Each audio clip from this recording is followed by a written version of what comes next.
जैन भाई आज क्लास शुरू करते हैं। तो आज क्लास में सॉल्यूशन में लास्ट डे हम लोगों ने केवल सॉल्यूशन के बारे में थोड़ा-सा इंट्रो पढ़ा था। कुछ चीज़ें पढ़ी थी उसमें बहुत कुछ मायने नहीं रख रहा था। उसके एक आधे पॉइंट्स जो आएँगे आगे की कुछ आपके पास में डिफाइन्स होंगी, उसमें उसको समझने के लिए ज़रूरी होगा बस। कोई मतलब नहीं उस क्लास का, ना के बराबर मतलब। और आज जो पढ़ेंगे स्टार्टिंग में 1-2 पॉइंट्स पढ़ने वाले भी हम, वो भी बिल्कुल ये मान के चलें कि कुछ आने वाला नहीं है उससे। पढ़ा इसलिए दे रहे हैं क्योंकि क्लास 11th में आपके पास वो लिखा हुआ है। बाद में आप हमको कहोगे सर जी हमारे स्कूल में पढ़ाया गया, आपने पढ़ाया नहीं। जो आने वाला होगा वो नोट्स में भी लिखा मिलेगा और हम आपको पहले बता देंगे क्या आने वाला है। चलिए, सबसे पहला पॉइंट फालतू पढ़ लीजिएगा, methods of the representation of the concentration. अब यहाँ पर एक वर्ड आता है, पहले समझते हैं क्या बोला हमने अभी कि जो मेथड्स है किस चीज के लिए, मेथड्स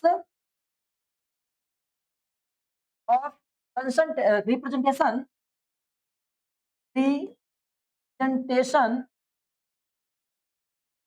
ऑफ कंसंट्रेशन। हाँ, इसको हिंदी में कहें जो सांद्रता होती है उसको लिखने का तरीका। अब ये वर्ड यहां से ही केवल समझ में आता है, ये जो वर्ड बनता है सांद्रता वाला। अब यहां से थोड़ा सा क्लू बनता है, क्या शायद आपके दिमाग से उड़ा होगा, इस हेडिंग का कोई मतलब नहीं समझ पा रहे होगे आप। कंसंट्रेशन जो होता है, अब वर्ड आना चाहिए कंसंट्रेशन क्या होता है। लास्ट क्लास में पढ़ाया जा चुका है, कंसंट्रेशन का मतलब होता है कि सॉल्यूट को कितना मिलाया जा रहा है, सॉल्यूट को कितना मिलाया जा रहा है और कितने सॉल्वेंट में मिलाया जा रहा है, उसके बिहार पर वो अलग अलग चीजें रिप्रेजेंट करेगा, उसको हम इसके अंतर्गत पढ़ते हैं। इसमें आपको जो क्लास 11 में पढ़ के रखा होगा कि मास परसेंटेज समझे। जैसे कुछ ऐसे हमारे पास सोल्यूट और सॉल्वेंट है, लाइक हम आपको बोलते हैं कि 1 किलो का हमारे पास सॉल्वेंट है और 200 ग्राम का सोल्यूट है, इनको मिक्स कर दें तो मास के रिगार्डिंग आप जो मिक्स कर रहे हैं उसके बाद में पूरा जो मिक्सचर बना, उस मिक्सचर में वो कितना है उसको मास परसेंट बोल देंगे। मास परसेंट का मतलब टोटल जो मास है, नहीं समझे, प्रोबेबिलिटी का नियम से समझते हैं। या तो ऐसे क्लास में अपने पास में बहुत सारे बच्चे, इसमें बॉयज जैसे बॉयज की कुछ संख्या है, गर्ल्स की कुछ संख्या है, तो पूरी क्लास मिल गई। इस क्लास में अगर पूछे नंबर के हिसाब से, काउंटिंग 1 2 3 के हिसाब से बॉयज का परसेंटेज क्या है, तो आप लिखोगे बॉयज का number, number of boys divide by क्या लिखोगे टोटल और इनटू क्या 100। भाई परसेंटेज तो ऐसे निकालते हो, फिर कुछ सेम काम होगा। सर ये किसमें काम आएगा, न्यूमेरिकल्स में कभी कभी काम आता है। न्यूमेरिकल्स में वर्ड लिखे मिलते हैं, 10% अगर यूज किया गया, 30% यूज किया गया है, तो बताओ भाई क्या है, तो उसका मतलब समझ जाओगे। इसे लिखा है by mass 10% NaOH is used, ऐसे। इसका मतलब है यहाँ पर 10 ग्राम ऐसे लिखेगा बाई मास, तो इसका मीनिंग समझ गए तुरंत, कुछ और नहीं बोलेगा। तो बाई मास लिखा है, इसका मीनिंग हो गया 10 ग्राम क्या मिलाया गया है, NaOH। और बाकी जो दूसरा नहीं देगा, दूसरा जो बचा जो मिलाया जा रहा है वो कितने ग्राम होगा, 90। अगर 100 का है मान लेते हैं, अगर ओवरऑल 100% मान के चले तो 90 ग्राम कौन होगा, दूसरा कंपोनेंट, अदर कंपोनेंट, यस और नो। ये समझने वाली बात थी यहां से। तो सबसे पहला पढ़ेंगे हम लोग mass percentage. Percentage by mass बोलते हैं, कभी कभी मास परसेंट बोलते हैं, मास परसेंट। तो मास परसेंट कैसे निकालते हैं, आप लिखेंगे, हम ऑलवेज लिखेंगे मास ऑफ सोल्यूट। अरे भाई जिसकी बात कर रहा है, mass of solute divide by total mass of solution, पूरे विलियन का मास इनको क्या कर देना है 100 आ जाएगा, ऐसा काम कर लेना। अब ऐसा ही दूसरा रहेगा, क्या बोलते हैं उसको, वॉल्यूम परसेंट। तो वॉल्यूम में बताओ जरा, आप लोग खुद से बताओगे वॉल्यूम परसेंट कैसे कैलकुलेट करोगे, volume divide by total volume of solution into 100। क्या लिख देंगे हम लोग, वॉल्यूम ऑफ सॉल्यूट रहेगा विले, डिवाइड बाई क्या हो जाएगा, वॉल्यूम ऑफ सॉल्यूशन हो जाएगा, इनटू क्या हो जाएगा 100। क्या बात समझ में आई। ऐसे ही हमारे पास में दूसरा रहेगा, मास वॉल्यूम रह जाएगा, तो मास वॉल्यूम आ जाएगा, एक और बोलेगा मास वॉल्यूम। तो मास वॉल्यूम में क्या रखना है, इसका पूछा है वो ऊपर रख देना है, मास अपॉन टोटल वॉल्यूम। कोई मतलब एक आएगा पीपी एम आता है ना। अब सुनते हैं, पर मिलियन वाला 10 की पावर 6 में पार्ट्स पर मिलियन पढ़ा होगा आप लोगों ने, पीपीएम। कोई मतलब नहीं सब चीजों का, सबसे इंपॉर्टेंट है, इसी के अंदर का आता है, सबसे इंपॉर्टेंट चीज है, वो स्टार्ट करने जा रहे हैं। यहाँ से बहुत ज्यादा पूछा जाएगा। आओ शुरू करते हैं। क्या पढ़ाते हैं, मोल फ्रैक्शन पहले, चलो मोल फ्रैक्शन स्टार्ट करते हैं। मोल फ्रैक्शन, आओ कितने बच्चे बताएंगे व्हाट इज मोल फ्रैक्शन। मोल प्रभाज, ये इंपॉर्टेंट है, बोर्ड के लिए बहुत इंपॉर्टेंट है। अभी न्यूमेरिकल्स वगैरह सब लेकर चलेंगे साथ में। इसको हिंदी में बोलते हैं मोल प्रभाज। कितने बच्चों ने पढ़ा, बहुत इजी भी है। मैथ्स अगर पढ़ कर आए हो तो आपको सब इजी लगता है। इसको एज अ प्रोबेबिलिटी याद करते हैं। मोल फ्रैक्शन का मीनिंग जरा समझाते हैं, what is the mole fraction. आप लोग बहुत दिमाग लगाने लगते हो। फ्रैक्शन का मतलब होता है हिस्सा। एक वर्ड लिखा है फ्रैक्शन, तो आप लोगों ने बहुत छोटी क्लास में सीखा था। फ्रैक्शन एक लेसन हुआ करता मैथ में, वहां पर आपको फ्रैक्शन लिखना होता था, याद आया। अब इसमें एक कलर हुआ करता था ऐसे करके, अब इसका फ्रैक्शन लिखो। आप कहते थे जितना कलर है वो ऊपर, तो बाकी सब टोटल क्या, 1 2 3 4 नीचे, 1/4 इज द राइट आंसर। ये करके आयो, बोला चक्री कुछ में ऐसे। तो भाई फ्रैक्शन वर्ड मीनिंग क्या है, फ्रैक्शन का मतलब है जो पूरे में वो चीज कितनी है। इस पूरे 4 खांचे में कलर वाली कितनी चीज है, फ्रैक्शन बन गया।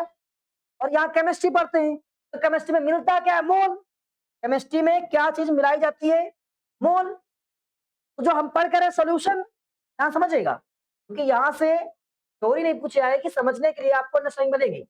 हमारे पास है क्या, सोल्यूशन। और सॉल्यूशन में मेरे भाई, सॉल्यूशन में क्या होता है, दो सॉल्यूट और सॉल्वेंट होता है। तो आपसे पूछेगा कि सॉल्यूट का मोल फ्रैक्शन बताओ, मतलब दोनों चीजें ए एंड बी दोनों इसमें मिला हुआ है, ए कितना मिला है, ए का मोल फ्रैक्शन हो जाएगा, बी कितना मिला, बी का मोल फ्रैक्शन हो जाएगा। जैसे अगर हम आपसे कहें ए की वैल्यू 2 है और बी की वैल्यू 3 है, कुल कितना है, 5 है, तो सुनो।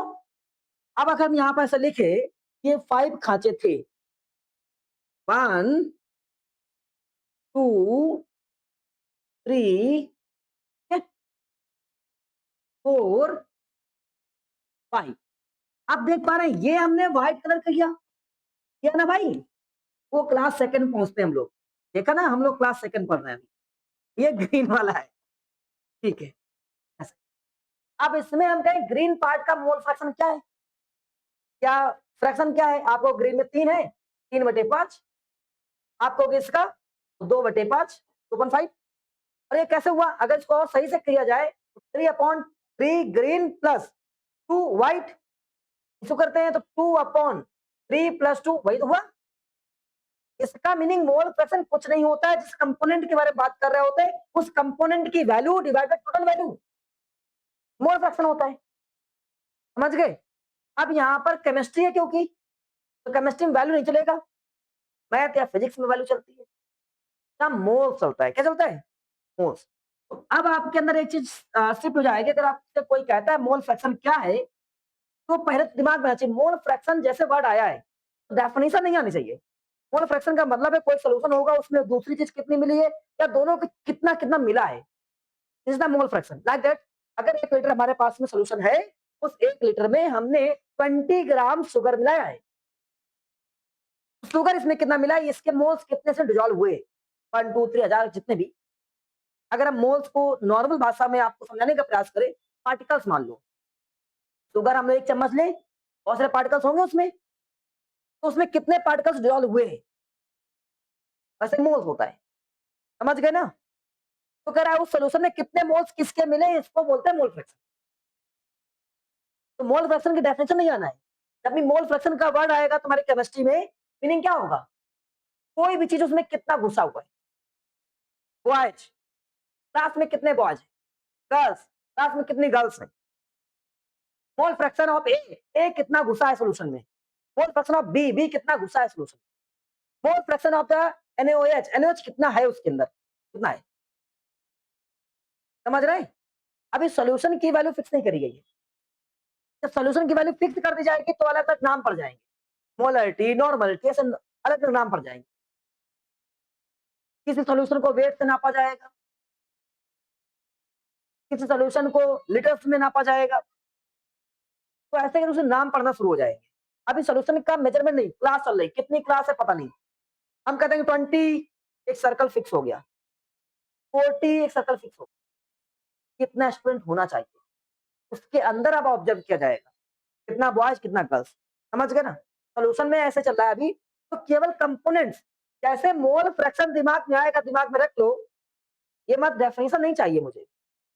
आपके में न्यूमेरिकल्स में मोल फ्रैक्शन वर्ड लिखा है, मतलब ये पूछ रहा है कि भैया ये वाली चीज उसमें कितना डिजोल्व करी गई है। डेफिनेशन बता दे रहे हैं। डेफिनेशन यहाँ पर जब सॉल्यूशन होता है तो सब जानते हैं कि सॉल्यूशन या विलयन जिसको हिंदी में बोलते हैं, इसमें दो कंपोनेंट होते हैं, दो घटक होते हैं। एक घटक होता है क्या हमारे पास में? सोल्यूट। दूसरा क्या होता है?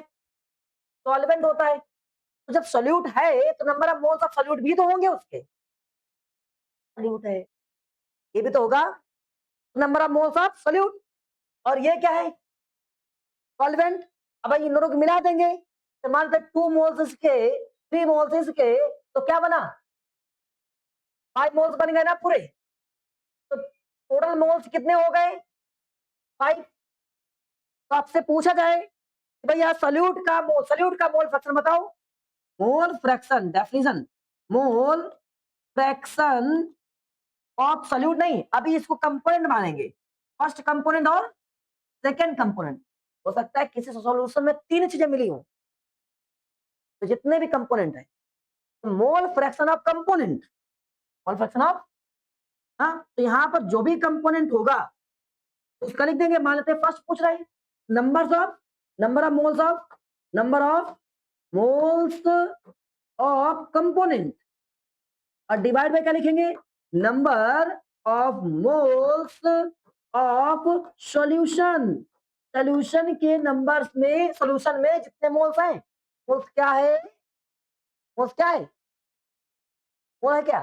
मोल मतलब जो चीज मिलाई जा रही है उसके एक तरह से नंबर्स है, ऐसे मान लो, पार्टिकल्स मान लो अभी आप, कि वो चीज कितने मोल्स में मिलाई गई।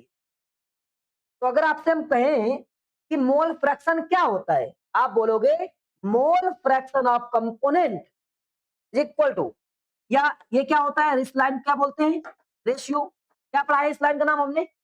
रेशियो। डेफिनेशन अपने मन से बनाया करो, यहाँ हम आपका टीचर या बुक समझाए ऐसा कुछ नहीं।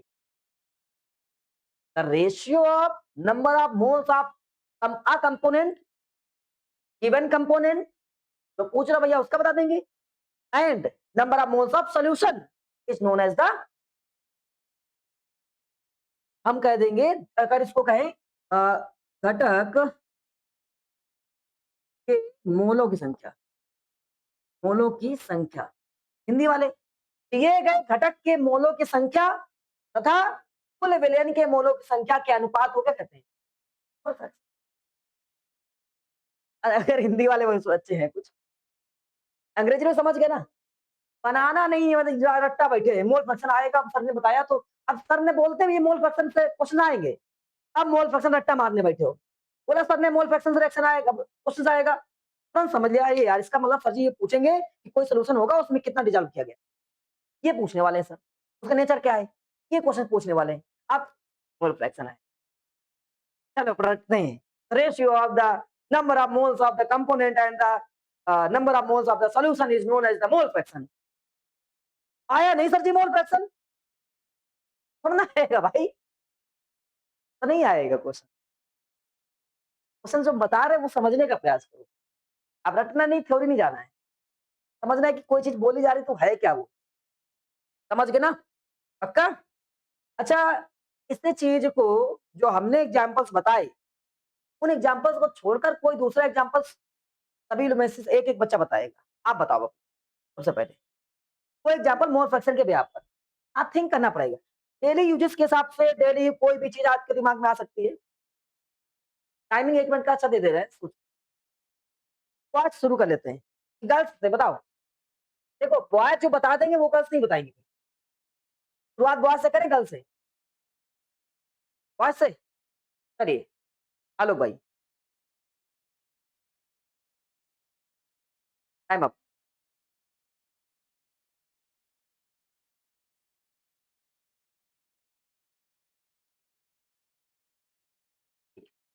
आप बताएं।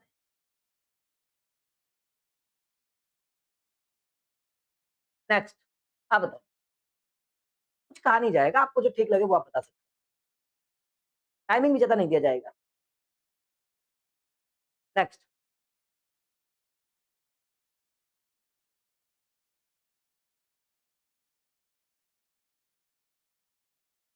भाई मेरे दिमाग में पता क्या आया था, आप लोग बहुत अच्छा सोचते हो, पहली बात तो ये है।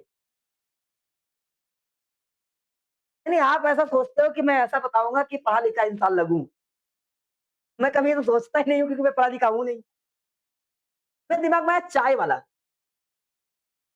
जैसे जब हम लोग चाय को बनाते हैं, टी बनाते हैं, इसमें अलग अलग कंपोनेंट्स मिलाते हैं, उनका कुछ एक रेशियो रहता है। भाई कोई कंपोनेंट कितना मिलाया गया, कॉफी वाला, ये भी तो एक सोल्यूशन है। उसमें भी कोई चीज मिलाई जा रही है, वो कितना मिलाया जा रहा है, कैसा टेस्ट रहेगा, ये सब चीजें जो है वो मोल फ्रैक्शन के ही तो आएंगी। हाँ भाई, अलग से आएंगे कहीं, मोल फ्रैक्शन में आएंगी। तो अभी इस तरह से क्वेश्चन पूछेगा भाई कितना चाय मिलाया जाए, कितनी कड़क होगी, समझ गए भाई मोल फ्रैक्शन। तो मोल फ्रैक्शन का डेफिनेशन आज के बाद हमें नहीं बताना पड़े कि भाई मोल फ्रैक्शन कौन सी चीज होती है। मोल फ्रैक्शन का डेफिनेशन क्या बनेगा, सबसे पहले लिख लेंगे नंबर ऑफ मोल्स ऑफ, यहां पर कोई चीज मिलाई जाएगी तो मोल्स के हिसाब से मिलाई जाएगी। Number of moles of given component, given component divide by number of moles of solution. चलिए, इस लाइन को बोलते हैं रेशियो। अभी सबसे डेफिनेशन पूछने वाले हैं हिंदी वाले बच्चे। दिए गए दिए गए घटक के मोलों, हम तो आप हिंदी वालों को सलाह देंगे कि आप ऐसे याद कर लें। टेस्ट है, आप लिख सकते हैं, कोई इश्यू नहीं है।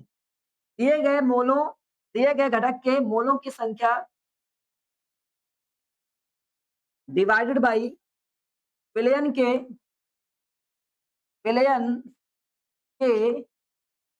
कुल मोलों की संख्या, और इसको बोलते हैं अनुपात। चलो भैया, हम चाहते हैं रिया बता दें what is the definition of mole fraction.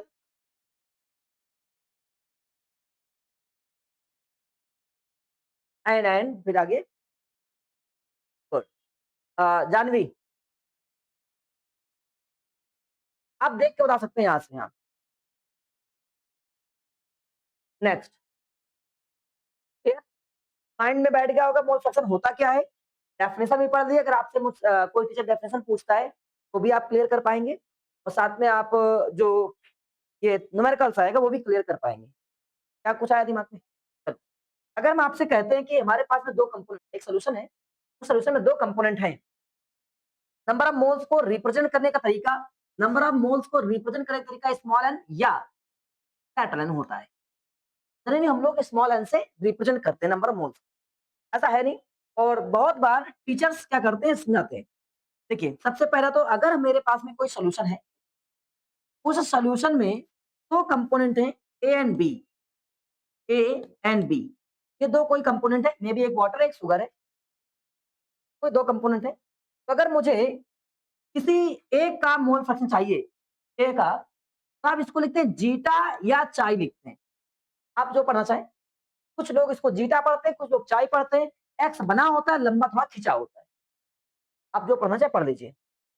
वापस आते हैं, तो जीटा ऑफ ए इक्वल होता है N A upon N A plus N B. क्यों भाई, अगर दो कंपोनेंट है तो ए के नंबर ऑफ मोल्स कुछ होंगे, ए के नंबर ऑफ मोल्स होंगे ना, ये यहाँ पर जो Na है ये क्या है, नंबर ऑफ मोल्स ऑफ ए। अभी हमने आपको बता दिया है मोल्स का मतलब क्या है, कोई चीज कितनी मिलाई गई है, ठीक है। अभी उसका फॉर्मूला पढ़ाएंगे, बिल्कुल परेशान ना हो वापस। फिर कहता है कि ए तो पता हो गया, बी क्या है तुम्हारे पास में, number of moles of solvent है।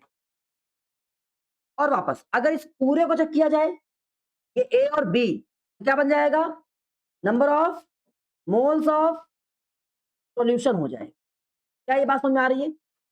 अगर हम आपसे कहें कि जीटा बी बताओ, मोल फ्रैक्शन ऑफ बी, आप बोलोगे sir mole fraction of B जो होता है N B upon N A plus N B हो जाएगा, ऐसा नो। अगर हम आपसे कहते हैं कि इन दोनों इक्वेशंस को ऐड कर दिया जाए, इन दोनों इक्वेशंस को ऐड कर दें हम, तो क्या बनेगा, आप कहोगे sir zeta A plus zeta B equal N A plus N B और plus N B upon N A plus N B. क्या ये बात समझ आई? ऐसा नो। अब यहाँ जब देखते हैं नीचे जो वैल्यू लिखी है हमारे पास में वो सेम नंबर पे आती है, तो वैल्यू बनेगी zeta A plus zeta B equal N A plus N B, और ये ऊपर ऐड हो जाएगा N A plus N B, और ये कैंसिल होकर क्या बन जाएगा, zeta A plus zeta B equal 1। और ये इंपॉर्टेंट है फॉर द बोर्ड न्यूमेरिकल, ये सब करना नहीं है। यहाँ से कंक्लूजन निकाल कर हम लोग पहुंचे, अगर दोनों के कंपोनेंट्स का मोल फ्रैक्शन निकाला जाए, दोनों कंपोनेंट का मोल फ्रैक्शन उनको ऐड किया जाए तो वैल्यू बनती 1। तो क्या मिला सर, इससे बताइए मिला क्या? आइए, मिला कुछ नहीं, फिर आओ समझाते हैं क्या है। मोल फ्रैक्शन की बात चल रही है, तो मोल फ्रैक्शन में दो चीजें थी हमारे पास में, ए एंड बी, ठीक है। और जब ए का मोल फ्रैक्शन निकालते हैं क्या ए, तो हमारे पास एक वैल्यू आई थी N A upon N A plus N B ऐसे। और जब हमने जीटा बी निकाला तो यहाँ हो जाएगा N B upon N A plus N B, yes और नो, ये हो जाएगा। और जब हमने इन दोनों को ऐड कर लिया तो हमारे पास में zeta A plus zeta B की वैल्यू आई 1। ये सबसे ज्यादा इंपॉर्टेंट है, तो इंपॉर्टेंट है। आपसे बहुत बार किसी एक का मोल फ्रैक्शन दिया जाए तो दूसरे का नहीं गिवन। जैसे अगर हम कह दें कि NaOH का मोल फ्रैक्शन जो है वो 0 पॉइंट कुछ है, देखो एक सोल्यूशन लिखा और सोल्यूशन में लिखा जो NaOH है, NaOH का मोल फ्रैक्शन की बात अगर करें हम लोग कि जीटा NaOH का दैट इज 0.25। अच्छा, इसका कोई यूनिट नहीं होता है, यूनिट लेस रहता है। एक और बात बताते हैं कि यूनिट भी समझना मुझे बहुत जरूरी है, यूनिट लेस रहता है। क्यों लेस हो जाता है? ऊपर नंबर नीचे नंबर दोनों सेम है तो मतलब क्या हो जाए, कैंसिल, मीनिंग यहाँ पर कोई भी यूनिट नहीं होता है। तो मोल फ्रैक्शन आ जाएगा 0.25। हम कहते हैं ये आ गया NaOH का। अगर मान लेते हैं उसमें बेंजीन जुड़ा था तो हम आपसे कहें जीटा ऑफ बेंजीन बताओ मुझे, बेंजीन लिखते हैं C6H बेंजीन। भैया क्या करोगे, सांस लाओगे, आप पूरे को 1 से माइनस कर दो। कैसे? क्योंकि मुझे पता है अगर हमारे पास में दो चीजें हैं zeta A plus zeta B, value कितनी होती है 1। और NaOH की बात करें तो क्या है, क्या बोलते हैं, सोडियम हाइड्रोक्साइड। यहाँ पर लिख रहे हैं जीटा एन, कोई दिक्कत नहीं किसी को रिप्रेजेंटेशन के लिए, प्लस जीटा बेंजीन के लिए क्या लिख रहे हैं, जीटा बी इक्वल क्या हो जाएगा, 1 हो जाएगा। और अगर मुझे इसकी वैल्यू पता है 0.25, थीटा बी इक्वल कितना हो जाएगा 1, उसको उधर भेज देंगे तो क्या हो जाएगा हमारे पास में, थीटा बी इक्वल 1 माइनस क्या हो जाएगा, नहीं नहीं, हाँ 1 माइनस 0.25, थीटा बी की वैल्यू क्या हो जाएगी 0.75। यस और नो? ये तो हो गया इसका पैटर्न जो एक स्टेप बाय स्टेप चलता है। वो मेरा मानना है 100 से लेकर चला करो, 0.25 लिखा है ये, अगर 100 पे ले जाए तो कितना बचा, कितना ऐड करें कि 100 बन जाए, 75 बचा और 0 पॉइंट चल रहा था तो इसकी वैल्यू आ जाएगी आपके पास में 0.75। 1 से माइनस कर दिया करो ऑलवेज, ये कर दिया जाए दूसरे को 1 से माइनस कर। क्या मोल फ्रैक्शन का कुछ दिमाग में बैठ गया? पक्का, कोई दिक्कत तो नहीं? तो मोल फ्रैक्शन आपके दिमाग में बैठ चुका है। अब हम आगे आते हैं मोल फ्रैक्शन के बाद में सबसे ज़रूरी था, अगर हम आपसे कहें, यहाँ बहुत सारे बच्चे बैठे, कल हेनरी लॉ पढ़ा था, हेनरी में डाल्टन का नियम भी पढ़ा था, कि डाल्टन ने इम्प्रूव किया था हेनरी लॉ को।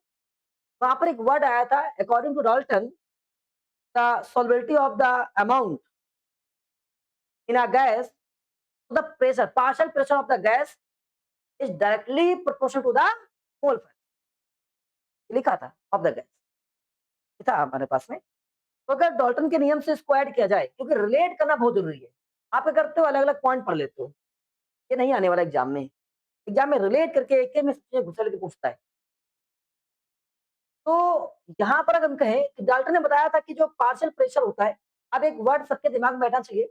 जैसे एक वर्ड हम बोल रहे हैं, जरूरी ये नहीं कि क्या आप सुन रहे हो, क्या सीख रहे हो, तो वर्ड बोला जा रहा है वो है क्या, पार्शियल प्रेशर। दिमाग में आया होगा, what is the partial pressure. आप बताओ प्रभु, क्या होता है पार्शियल प्रेशर, कुछ याद आ रहा है, आपको याद आ रहा है क्या, आपको, आपको, आपको, अब आप बताओ, ये हीरो, आप थे नहीं उस दिन, आप बताओ, आप बताओ बाबू।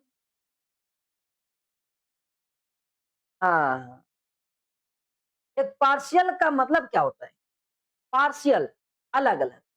हमने पढ़ा जब भी वर्ड आए पार्शियल, हमने कहा ना ये चीजें सीखने का प्रयास करो, सोचने का प्रयास करो, तब केमिस्ट्री को सही से पकड़ पाओगे। मैंने पढ़ाने के लिए तो एक दिन में बहुत पढ़ाते हैं, आधा लेसन खत्म, मेरा वो मतलब ही नहीं है।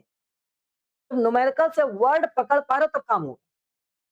तो उस दिन पार्शियल प्रेशर पढ़ाया था, भले ही थोड़ा सा डिले पढ़ाएंगे, धीमे पढ़ाएंगे, आपको पूरा पहले बैठा के चलेंगे। जैसे अगर कोई एक हमारे पास में ये सोल्यूशन भरा है, इसके अंदर कंटेनर है, इस कंटेनर में अगर दो कंपोनेंट्स भरे हुए, तो जो ऊपर की सरफेस होगी, इस ऊपर की सरफेस होगी, इस सरफेस में दोनों के मॉलिक्यूल्स ऊपर आ गए होंगे, सरफेस तो पूरी है और सोल्यूशन बन चुका है। और जिसके नंबर ऑफ मोल्स ज्यादा होंगे, तो मोल फ्रैक्शन में ज्यादा होगा, उसके ऊपर सरफेस पे जो मॉलिक्यूल्स है वो ज्यादा आ गए होंगे। अगर हम ए कंसीडर करें, ए ज्यादा आ चुका होगा, बी हो सकता है कम हो, ए ज्यादा आ गया होगा, मान लेते बी कम है। जैसे हमने बस शुगर लिया और वाटर लिया, तो वाटर की मात्रा हमेशा अमाउंट ज्यादा रहता है, सरफेस पे शुगर ज्यादा होगा कि वाटर ज्यादा होगा, वाटर ज्यादा होगा। अब अगर इनको हीट करें, तो प्रेशर कौन ज्यादा मार रहा है, ए मार रहा है, मतलब वाटर।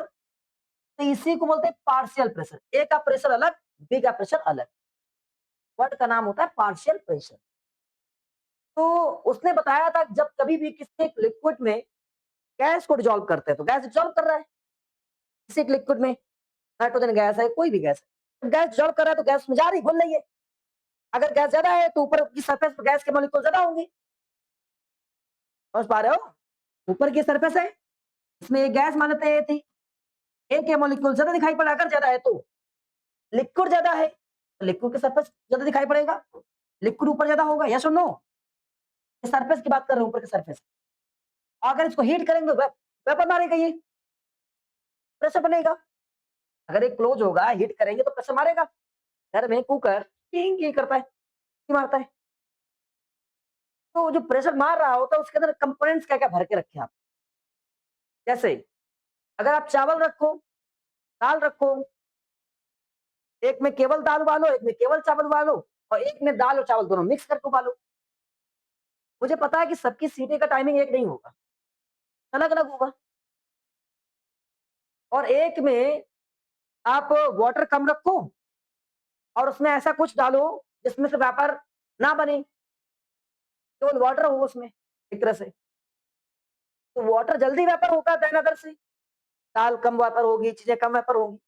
तो सबसे पहले मेरे हिसाब से सीटी उसमें से आनी चाहिए, नहीं समझ रहे हैं। और सबका प्रेशर या सीटी अलग अलग होगी टाइमिंग की। तो वही चीजें हैं कि जो जितना मॉलिक्यूल से वो प्रेशर मारता है उसको पार्शियल प्रेशर बोलते हैं। तो गैस जो डिसॉल्व कर रही, तो गैस कितना प्रेशर मार रही है, उसने बताया था डाल्टन ने कि जो गैस प्रेशर मार रही है तो किसके पे यहाँ पे मारेगी, अभी बताओ, अभी आप लोग बताओ कितना प्रेशर मारेगी। तो वो प्रेशर किसके क्या चीज है उसके पास होगी कि भाई कम प्रेशर मारे, ज्यादा प्रेशर मारे, नंबर ऑफ मोल्स। गैस ज्यादा ज्यादा प्रेशर मारेगा, गैस कम तो कम मारेगा। यही बात किसने बताई थी, डाल्टन ने बताई थी। शायद रिलेट कर पा रहे होंगे आप। कि तो डाल्टन ने बताया कि number of partial pressure is directly proportional to the mole fraction of the gas. यहाँ पर गैस वर्ड हमने सिखाया था ऐसे, हीट ऑफ गैस सिखाया था नहीं सिखाया था? तो अभी आप लोग पढ़ कर आए हो, अगर इसमें जो भी गैस होगी तो मोल फ्रैक्शन क्या बन जाएगा? थीटा अगर मान लेते हैं तो बन जाएगा Na Ng जो भी गैस होगी, और Ng प्लस अगर लिक्विड मिल रहा है तो क्या हो जाएगा? NaL हो जाएगा। यस और नो? हो जाएगा। तो ये पार्शियल प्रेशर के बराबर होगा? होगा? नहीं होगा? ऐसे समझाते हैं, कैसे होगा? डाल्टन ने क्या बताया? डाल्टन ने बताया कि P of gas equal to the, नहीं, ये F, ये डायरेक्टली प्रोपोर्शनल टू जीटा जी।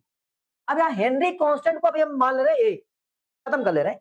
हालांकि इसको खत्म करने के बाद में आपने कल पढ़ा था, यहाँ पर एक हेनरी कांस्टेंट आता है, ये एच आता है, अब इक्वल बनता है और जीटा ऐसे। अभी इसकी वैल्यू थोड़ी देर के लिए हम कंसिडर करते हैं 1 है, हालांकि इसकी वैल्यू आपको ऑलवेज गिवन है, नहीं गिवन होगी तो यही कैलकुलेट करना होगा। तो हमारे पास वैल्यू क्या बनी? Partial pressure of gas equal to mole fraction of gas. अगर हम आपसे कहें मोल फ्रैक्शन ऑफ गैस निकालो, मोल फ्रैक्शन क्या है तो कैसे निकालोगे? कितना मोल्स है उसमें? Number of moles of gas, number of moles of gas plus number of moles of liquid, ये पूरा एक फॉर्मूला बनेगा, हाँ या ना? बनेगा। अभी आप पार्शियल प्रेशर निकालने के लिए कल के दिन पे न्यूमेरिकल का काम था कि आपको अगर हेनरी कांस्टेंट हमने दिया, मोल फ्रैक्शन दिया, आपने मल्टीप्लाई किया, पार्शियल प्रेशर निकाला, ये काम किया था न्यूमेरिकल में। अब हम आपको इसमें से कुछ भी ना दें, हम आपसे कहें कोई एक गैस है उसके मोल्स कुछ है, कोई लिक्विड है उसके मोल्स कुछ है। मोल्स निकालने का तरीका क्या होता है? नंबर ऑफ मोल्स होता है W अपॉन M। W क्या होता है? Mass of the mole, mass of the solute, जो भी है कंपोनेंट, और M क्या होता है? Molar mass. ये भी ना दे वो, अभी इस पे चलेंगे, इस बात करेंगे, पहले आप समझते हैं। हम कहें कि कोई एक गैस है, नाइट्रोजन गैस है, उसके नंबर ऑफ मोल्स है, वो एक लिक्विड है, लिक्विड का 1000 मोल्स में डिसॉल्व कर रहा है। एक लिक्विड है, उसके 1000 मोल्स में क्या कर रहा है? डिसॉल्व कर रहा है। अब बताओ पार्शियल प्रेशर कितना मारेगा? ये फॉर्म लगाओगे? ये लगाओगे? आंसर आ जाएगा?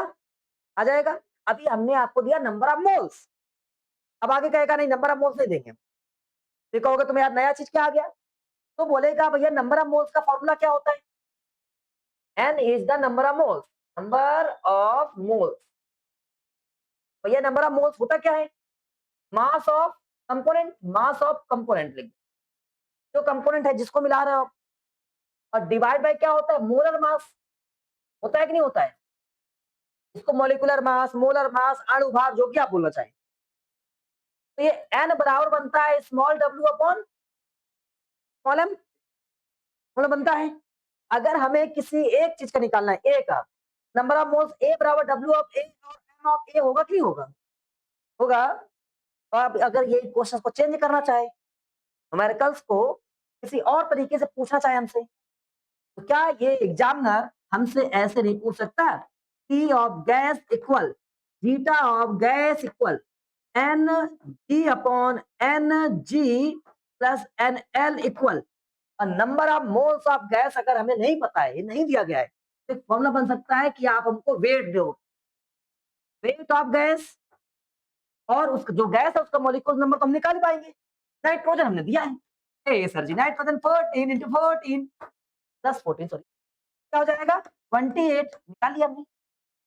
ये तो आप खुद से कैलकुलेट कर पाओगे। तो कह देगा N of G divide by यहाँ पर भी W of G, M of G plus liquid जो भी होगा तो डब्ल्यू ऑफ लिक्विड और divide by M of liquid. एक फॉर्मूला ये भी बन सकता है, बन सकता है। तो हेनरी के नियम से इतनी सारी चीजें आ सकती हैं, और यहाँ पर हेनरी को और बैठा लें, अगर हम हेनरी को और बैठा लें, तुम लोग पता है क्या पढ़ते कैसे हो? एक फॉर्मूला पढ़ लिया, हेनरी का नियम आ गया, तो जी पूछा कुछ और ही क्या था।